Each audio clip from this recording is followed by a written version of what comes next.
সম্প্রতি বৈষম্য বিরোধী ছাত্র আন্দোলনে নীরব থাকা নিয়ে দুঃখ প্রকাশ করেছেন সাকিব আল হাসান।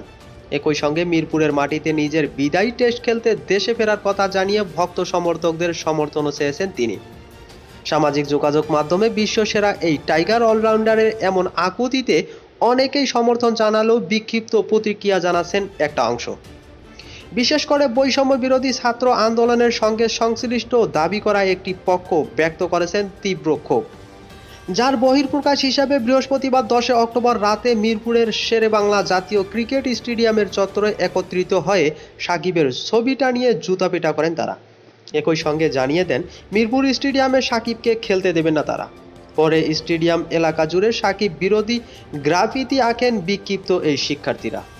নিজেদের উদ্যোগ নিয়ে নর্থ সাউথ বিশ্ববিদ্যালয়ের শিক্ষার্থী ফারদিন হাসান অন্তল বলেন যে মিরপুরে আমার ভাইয়েরা হত্যার শিকার হয়েছে, সেই মিরপুরের সৌরচারের দোসর সাকিব খেলতে পারবে না।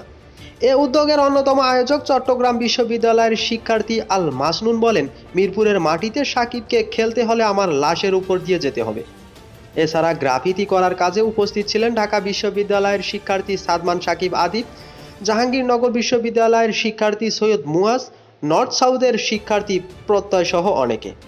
পিপল অ্যাক্টিভিস্ট কোয়ালিশনের পিয়াজ এবং মিরপুরের ছাত্র আন্দোলনের অন্যতম পরিচিত মুখ হাবিবুর রহমানও বিক্ষিপ্ত শিক্ষার্থীদের সমর্থন জোগাতে উপস্থিত ছিলেন সেখানে।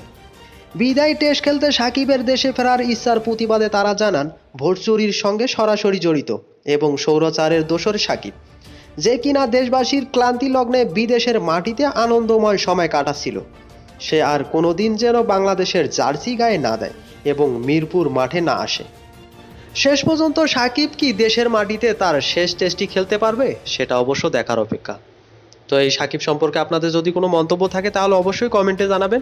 আর ভিডিওটি ভালো লাগলে লাইক এবং কমেন্ট করতে ভুলবেন না। সবাই ভালো থাকবেন, সুস্থ থাকবেন, আল্লাহ হাফেজ।